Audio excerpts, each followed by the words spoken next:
Karen from the HOA built an entire luxury pool on my private land, without permission.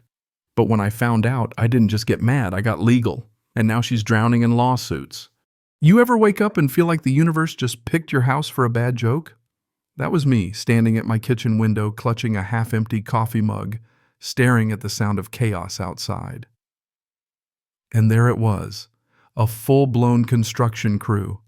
Yellow hard hats, wheelbarrows, a concrete mixer spinning like it was prepping for a theme park. Except this wasn't city land or some shared community project. No, this was my land. My land.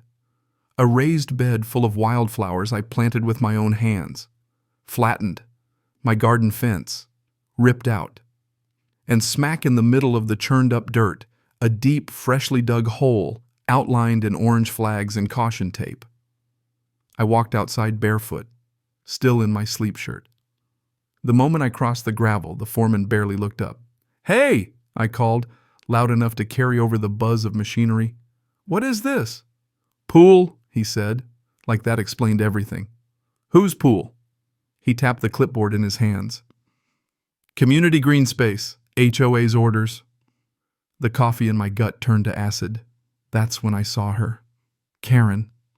She stood by the fence line in a lemon-yellow visor and a white polo shirt with "Board President" stitched across the chest like some badge of royalty.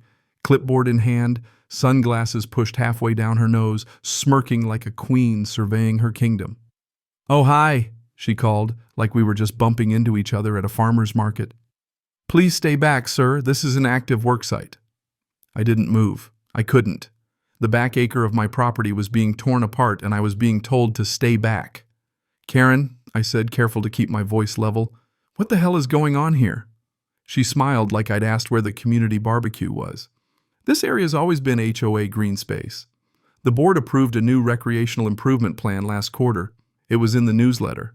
I blinked at her. "I pay the property taxes on this land." "Oh, don't be dramatic," she said, waving a hand. "I'm sure it'll all sort itself out in committee." She turned and walked away. That's when I knew. This wasn't a mistake. This was deliberate. This was power.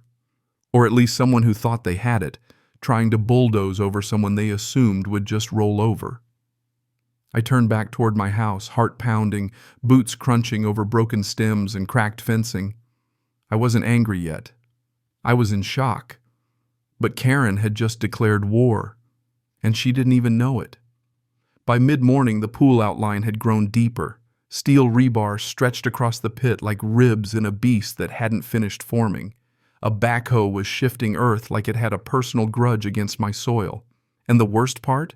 No one seemed to care that they were trespassing. Except me. I stomped mud through my hallway as I went digging for my files. I wasn't some guy who kept his paperwork scattered in a drawer.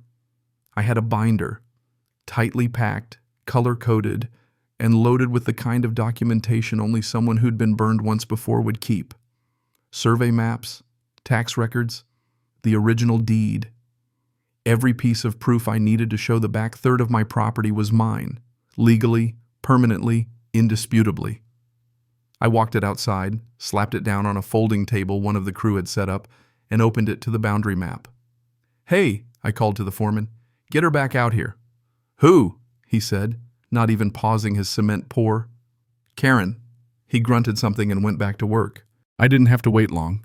She returned like I'd summoned her with a mirror, walking across the lawn with a fake smile and that same damn clipboard. "Yes?" I pointed to the map. "This is the property line. That," I gestured to the growing pit, "is 20 feet inside my land." Karen didn't even glance at the binder. "That's not the HOA map," she said, like it was some kind of card trick. "No," I said. "This is the county map, the one that actually matters." She stepped closer, gave it a passing glance, and then shrugged. "Well," she said, "if there's a mistake, I'm sure it's a simple oversight. The board will review it." "They're digging today." Her smile stiffened. "We can't hold up the project every time a neighbor gets confused about boundaries," she said. "Besides, this pool is for the community. I'm sure you'll enjoy it once it's done." I stared at her, stunned. Enjoy it? Karen tilted her head like she was talking to a child. You should have brought your concerns to last month's meeting. I did. No, you didn't. I emailed twice. Oh, she said, voice dripping sugar. I must have missed that. And just like that, she turned and walked away again. Waving to a passing dog like nothing had happened, I stood there gripping the binder like it was a life raft. This wasn't carelessness. It was conquest, and I wasn't about to let my land become her kingdom. That night I didn't sleep. I sat at my dining table with the legal pad in one hand and my binder in the other, flipping through every document I'd ever filed about this property. The smell of mud still clung to my boots. The pit in my yard wasn't just dirt. It was proof they thought they could steamroll me, and I'd just wave politely from the porch. They didn't know who I was. I wasn't some guy who bought land without understanding what came with it. I had walked every inch of that property when I bought it. I met with the surveyor myself, watched him drive the stakes into the ground. I took photos of every marker. I kept GPS logs. I paid the taxes, not just on the house, but on the extra parcel behind it. The one Karen now claimed was common space. I pulled up the county GIS system on my laptop, entered my address, zoomed in. There it was, clear as day. Lot 4B, mine, fully enclosed within my deed. Taxes paid in full, 0 liens, 0 transfers, no easements granted to any HOA, no overlays, no shared access. But the real kicker? The HOA's official plat map ended just before my orchard. That meant they didn't just make a mistake, they knew they didn't own that land, and they built on it anyway. I printed everything, satellite overlays, deed scans, tax history. I cross-referenced it all with the contractor's site permit posted on a crooked stake by the street. It listed Parcel 4C, Greenbelt Easement, as the build site. Wrong parcel, wrong owner, wrong everything. The next morning, I walked straight into the county recorder's office. They knew me by name. I'd been in before, years back, when the HOA first tried to fine me for painting my barn red. I showed them what was happening. They pulled the file. No permit had ever been issued to the HOA for any pool. Nothing. Not on my land, not on any land. That's when I knew something bigger was going on. Karen didn't just push a project through too fast. She bypassed the law completely. I walked out of that office with copies of every file they had. My hands shook as I slid them into the binder. Karen had crossed a line. Not a mistake, not a misunderstanding. This was theft, with rebar and chlorine, and I was going to make sure she paid for every inch she stole. By the time I got home, there was an envelope taped to my front door. It was hand-delivered, no postage. My name scribbled in cursive on the front. I recognized the handwriting. Karen's loops were always too proud, like she practiced them just to sign violation notices with flair. Inside was a check, $500, and a typed letter that sounded like it had been written by a lawyer who'd flunked empathy training. The HOA acknowledges a potential dispute regarding parcel boundaries, it began, and in the interest of community harmony, we are offering this goodwill compensation in exchange for a mutual release of claims.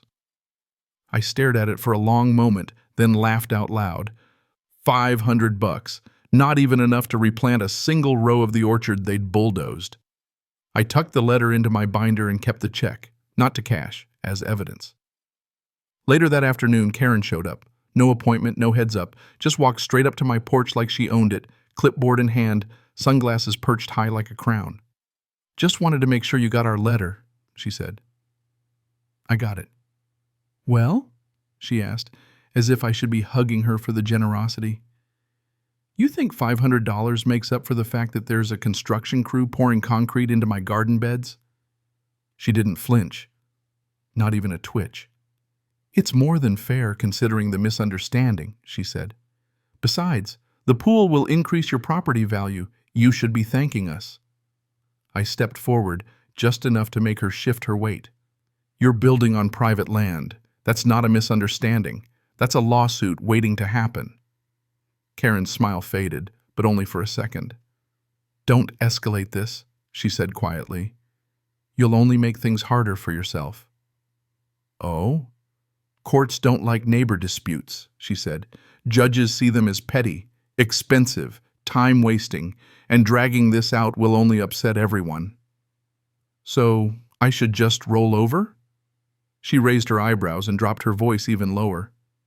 Be a team player. Take the win. That smugness. It burned more than anything the bulldozers had torn up. I didn't yell. I didn't argue. I just closed the door in her face. Then I pulled out my phone and called Mitch. He didn't even ask questions when I said her name. Send me everything, he said. Photos, documents, permits, the works. Then he added something that made me smile for the first time in days. Let's see how well she swims in court. Mitch wasn't just family. He was a real estate attorney with a reputation that made developers stutter and HOA boards double-check their bylaws before they spoke. The man had once gotten a $700,000 payout over a misplaced fence. This was going to be his kind of party. I sent him everything that night. GPS data, drone footage, screenshots of emails, that $500 check front and back, even the HOA newsletter from last fall that had teased a future community oasis. It didn't take long for his response. 3 words. You hit jackpot. The next morning, Mitch showed up in his old blue pickup, flannel sleeves rolled, binder under one arm, laser rangefinder clipped to his belt like a gunslinger walking into a land war. We spent the whole day walking my property, step by step, corner post to corner post. His boots crunched through my ruined orchard as he marked off the intrusions with red survey flags. By the end of it, there were over 20 sticking out of the dirt like warnings to a trespasser. They didn't just encroach, Mitch muttered. They built a structure 12 feet over your line and ran plumbing through the foundation of your barn. That got my attention. You're saying they're under your building. That's not just trespass. That's structural. He shook his head and scribbled notes on a clipboard. I've seen HOAs get greedy before, he said. But this is something else. What kind of case do I have? Civil damages, market value destruction, property loss, emotional distress, and if we can prove intent, punitive damages. He looked up, eyes sharp. This could be a $2 million case, maybe more. I didn't respond right away. I looked out over what used to be my quiet corner of peace, now filled with the hum of power tools and the stink of fresh concrete. It wasn't about money, not for me. It was about dignity, about control, about someone thinking they could scribble over my name on a map and get away with it. Mitch patted the binder in his hand. But to win big, he said, we need more than pictures. We need proof that they knew, that this wasn't a mistake, and it was a plan. That's when I remembered something. An old HOA newsletter from 6 months ago. The one with Karen's monthly column and that obnoxious headline, Exciting Changes Ahead. I dug it out of a drawer, and there it was, the pool sketch, positioned exactly over the disputed parcel. Even back then, they knew. Karen didn't just build where she wasn't supposed to. She planned to. And now, I planned to tear her whole empire down. The next morning, I launched my drone. I wanted new footage, not just to document the damage, but to map the entire construction zone from above. Karen may have convinced herself she was building a community oasis, but what I saw from the sky looked more like a hostile takeover. The pool was massive, way bigger than anything the HOA had ever mentioned publicly. A full 70-foot rectangle with plumbing trenches stretching out like veins, a raised deck under construction, and half a cabana already framed. All of it blurring across the legal boundary like they'd never heard of private property. I hovered the drone over the corner post of my land. Snap.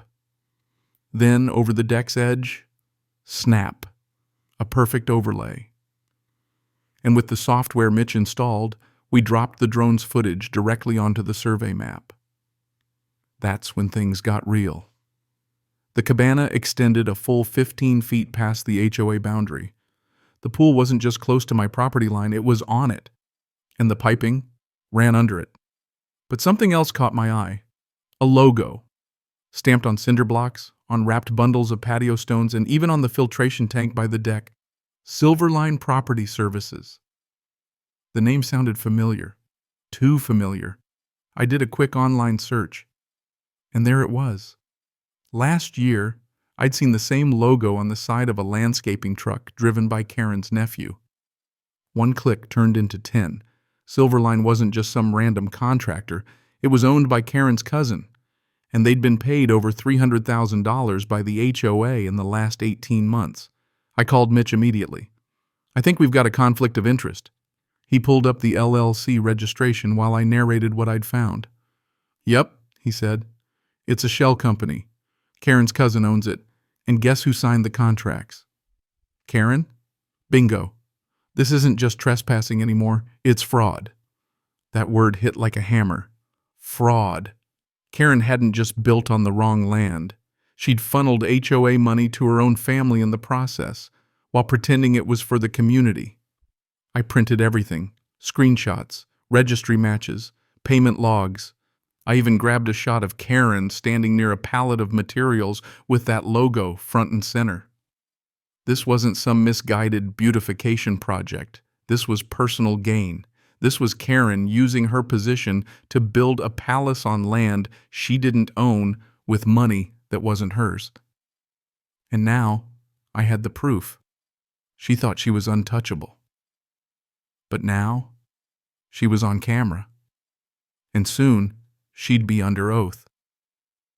Mitch came back that weekend with a laser scope, a stack of forms, and a look on his face like he was preparing for a siege. We walked the full edge of my land again, only this time he was measuring everything: every pipe, every trench, every footing. And the further we walked, the worse it got. The plumbing system wasn't just crossing into my land, it was running directly beneath the barn. My barn. The one I'd rebuilt with my own hands after the storm 3 years ago. Concrete footers, reinforced frame, custom drainage. Now it had PVC veins pumping chlorinated water underneath it like it was part of the pool. Mitch crouched near one of the pipes and ran a probe into the soil. "You know what this is?" he asked, tapping the pipe with his knuckle. "Plumbing?" He nodded. "Pool return lines. And they're less than 18 inches below your barn's foundation." "What's that mean?" "It means," he said, standing up, "if this thing leaks, your structure is compromised. That's not just trespassing anymore. That's structural intrusion." He paused, jaw tightening. That's one of the few things courts love to punish. He didn't even have to say it. I could see it on his face. This wasn't an accident. No contractor runs plumbing through a barn foundation without signing off on blueprints. And those blueprints had to be approved by someone. Someone named Karen. We documented every inch. Video, photos, GPS-stamped stills. Then Mitch dropped a tape measure between the barn's edge and the nearest rebar stake. 12 feet, 5 inches, he muttered. "That's how far they've invaded." I swallowed hard. I'd lived on this land for 8 years, kept it clean, repaired the fences myself, planted every tree with my own hands, and now Karen had tunneled underneath it like it was hers. We went back inside and sat at the kitchen table. The sun was dipping low outside. The orchard, or what was left of it, cast long shadows across the room. Let her drown in paperwork. The moment that newsletter hit the case file, everything changed. This wasn't a debate anymore. This was proof. She didn't stumble into a mistake. She marched into it, with banners waving and fake palm trees leading the charge. The zoning board met every third Thursday in a stuffy government building that smelled like stale paper and old coffee. I'd never stepped foot in the place before, but that day I walked in like it was a courtroom, because for Karen, it might as well have been. Mitch was already inside, plugging in a flash drive at the presentation terminal. His briefcase sat on the table beside him like a loaded weapon. He wore his courtroom tie, burgundy with tiny pine trees, and his game face. Mitch started sketching a rough outline on legal paper. He wrote out numbers, formulas, state code references. I didn't catch all of it, but I caught the gist. "This isn't just compensation," he said. "It's damages. We're talking property devaluation, interference with use, stress, and if we prove Karen signed off knowing where the lines were." He tapped twice on the paper. "That's intent." I nodded slowly. She didn't just invade, she planned it. And now she was going to learn what it feels like when someone digs too deep, and the whole thing caves in on them.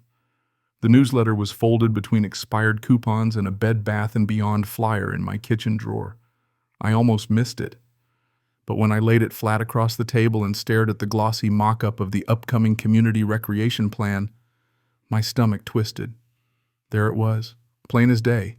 A drawing of the future pool, a sleek, rectangular design with palm trees photoshopped around it, and happy families fake laughing in chaise lounges. And at the bottom of the page, the kicker. Pool location, projected on shared community green space between parcels 4C and 4B. They knew. They knew 6 months ago this was going on my land. I held the paper up to the light, then dropped it on top of the plat map. The outlines matched almost perfectly. The cabana, the pool, even the deck. The render wasn't just aspirational, it was a blueprint in disguise, and they mailed it to everyone, bold as brass. I took a photo of the overlay, then another. Then I emailed them to Mitch. His response came 5 minutes later. "This is it. This is the smoking gun." I didn't reply right away. I sat there staring at the smiling stock photo families, wondering if any of them knew they were modeling for a land grab. Later that evening, Mitch drove back up. He slapped the newsletter on my table like he was throwing down a royal flush. "This shows premeditation," he said. "They didn't accidentally build over your boundary. They designed it that way from the beginning." "But wouldn't they just say they didn't realize where the lines were?" He shook his head. "Not anymore. This was published, distributed, and archived. You can subpoena it from the HOA's own records." He pulled out a new folder, a drafted Notice of Intent to Sue. Clean, precise, packed with citations and timestamps. He looked at me. "You ready for this?" I nodded. "I've been ready since I saw her sipping cucumber water on my peach trees." He grinned. We spent the next 2 days sealing the case. We printed everything twice. We backed it all up to the cloud.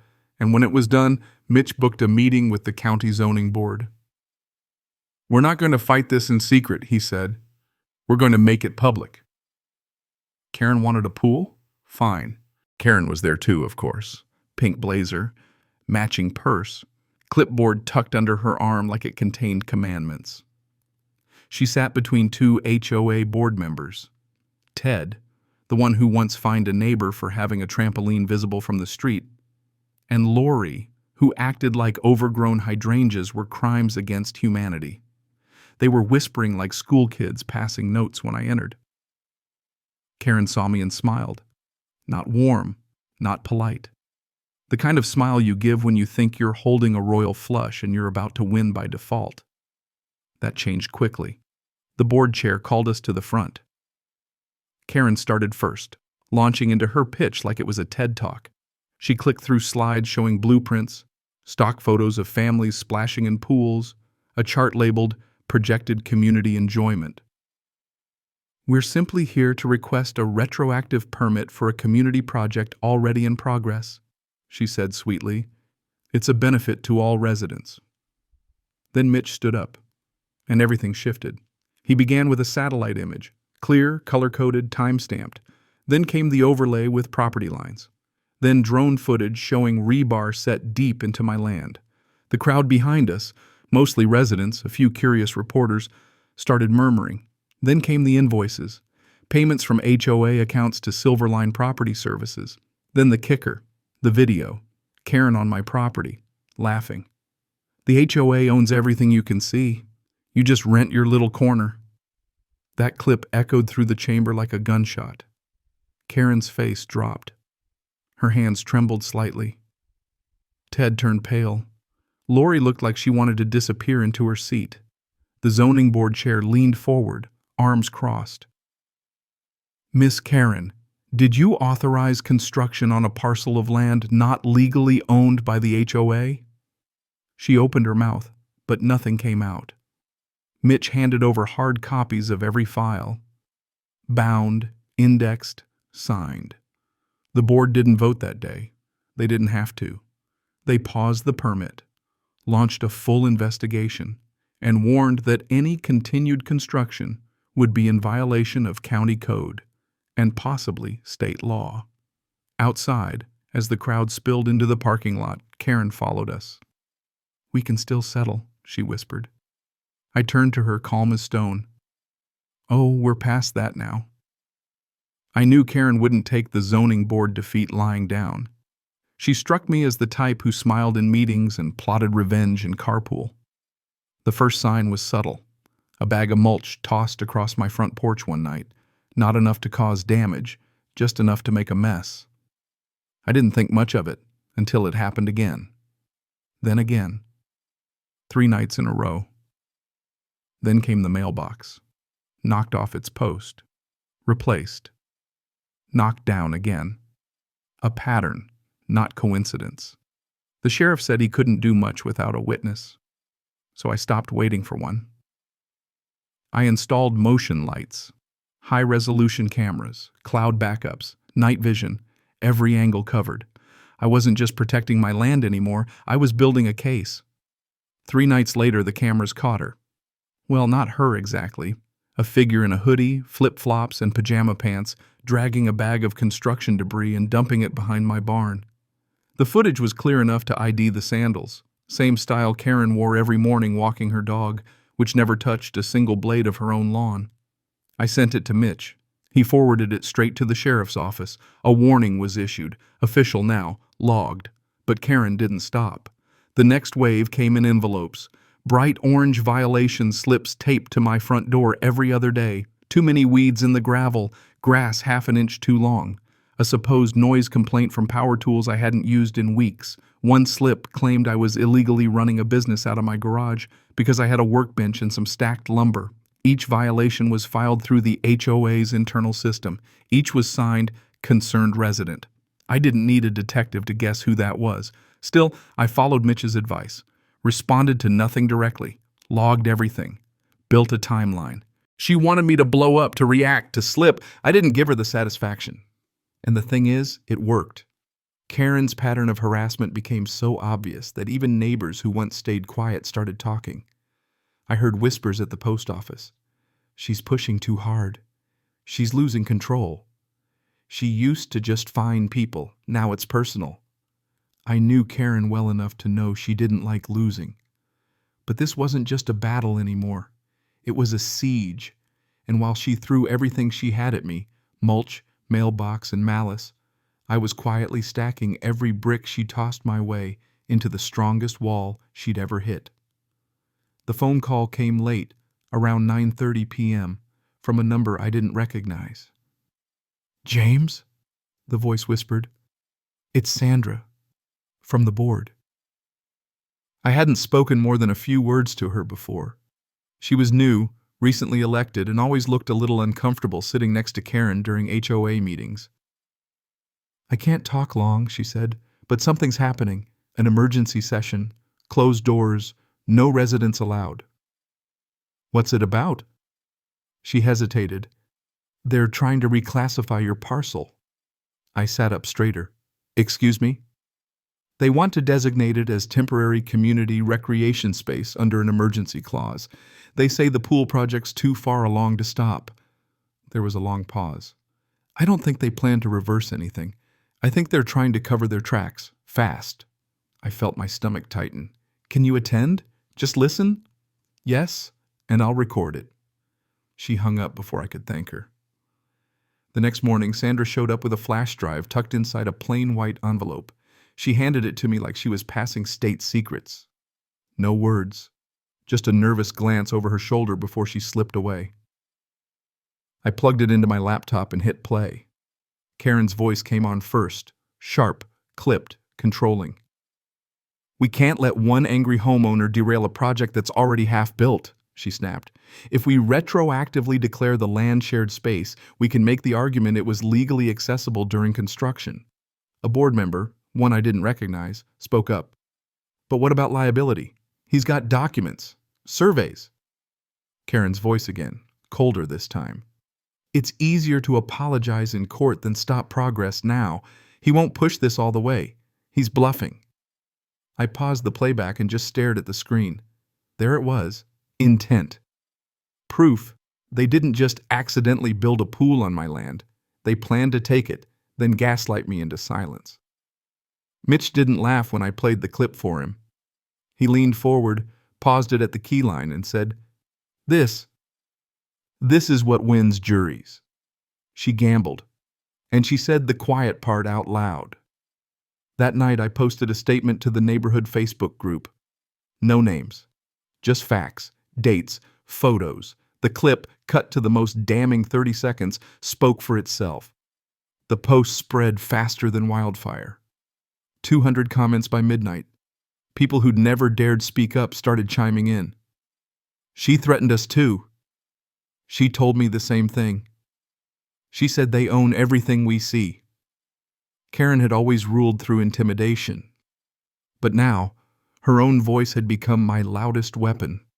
The courtroom smelled like dust and old carpet, the kind of place where justice doesn't come fast. But when it hits hard. I sat in the front row, binder on my lap, every photo and email filed like ammunition. Mitch stood beside me, calm and confident. He'd been in enough courtrooms to know when the storm was coming. And today, we were the storm. Across the aisle, Karen looked different. No blazer, no clipboard, just a stiff suit and a face that couldn't decide between smug and terrified. Her lawyer sat beside her, mid-40s, cheap tie, clearly hired in a hurry. A few other HOA board members lingered in the back, none of them meeting my eye. The judge walked in, an older man with deep frown lines and the kind of stare that made people speak in complete sentences. We began.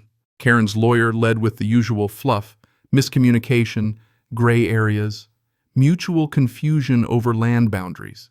He even tried to say I'd given verbal approval during a community event. That got an audible snort from someone in the gallery. Then Mitch stood. And he didn't just present our case, he unleashed it. He started with satellite overlays, then drone footage, then video of the excavation and the rebar set 12 feet into my land. He showed the HOA newsletter with the original pool sketch, printed before anyone told me a thing. He showed the contractor payments to Karen's cousin's company, bank records, HOA minutes, signed approvals with Karen's name in bold print. And finally, he played the audio. Karen's voice filled the courtroom. It's easier to apologize in court than stop progress now. He won't push this all the way. The room went dead quiet. Karen looked down at her lap. Her lawyer didn't even try to object. Then the judge spoke. You don't have to be a surveyor, he said, to see this is trespass, and not accidental. This was orchestrated. He flipped through the binder Mitch had handed him. Plumbing beneath a private structure, concrete poured through orchard beds, unauthorized construction without permit, false statements, conflict of interest. He looked up, eyes sharp. This isn't just civil negligence, it's calculated abuse. He ruled right there. The HOA was ordered to pay $2 million in total damages. Demolition of the pool was to begin within 60 days. Karen was suspended from all leadership duties, pending investigation into financial misconduct. As we stood to leave, Karen didn't move. She sat frozen, eyes glassy, mouth slightly open like she'd swallowed her own lie and finally tasted it. Outside, the sky was clear. No more bulldozers, no more threats, just a man walking away from court, not just with justice, but with his land. 2 weeks after the ruling, a demolition crew rolled up to my property. No banners, no announcements, just a flatbed truck, a backhoe, and 2 men in orange vests who didn't say much. They didn't have to. They were here to tear down Karen's kingdom. I stood at the edge of the site, coffee in hand, watching as the machine's arms swung forward and punched through the cabana roof. Wood splintered, tarps crumpled, and the whole thing sagged like a failed circus tent. It was the most peaceful morning I'd had in months. Neighbors began to show up one by one, some with folding chairs, others just standing silently. A few clapped when the pool wall cracked open like a broken eggshell. Nobody cheered too loud. It wasn't that kind of victory, it was quiet, satisfying, long overdue. Karen didn't show. Word was she'd stepped down from the HOA after a fiery emergency meeting. Apparently someone had played the secret audio for the whole room. Her easier to apologize in court line didn't land so well when it wasn't behind closed doors. By the end of the night, she was out. Not just from the board, from the whole neighborhood. But the fallout didn't stop there. An independent audit uncovered fake invoices, duplicate payments, and several contracts awarded to companies tied to Karen's family. What started as a pool had become a full-blown corruption case. Me? I didn't gloat, I rebuilt. After the crew cleared the debris and filled the pit with fresh soil, I scattered wildflower seeds where the deep end used to be. By spring, it'd be a field of color. Something natural. Something mine. The neighbors started stopping by more. Some brought tools to help fix the fence. One dropped off a cherry sapling to replace the tree the rebar killed. They all said some version of the same thing. We didn't know how bad it was. Neither did I, until Karen tried to take everything and handed me the receipts in the process. Sandra, the board member who helped me record the secret meeting, ran for HOA president. She won in a landslide. First thing she did? Abolished anonymous complaints. Second? Voted in new bylaws requiring unanimous landowner approval before any project touched a square foot of private property. They even mailed out a formal apology with my name on it. I hung it in my barn. Not as a trophy, just a reminder. A reminder that land can be claimed with shovels or signed with paper. But respect, that's earned. And if someone ever tries to dig into my soil again, they'd better bring more than concrete. They'd better bring a damn map.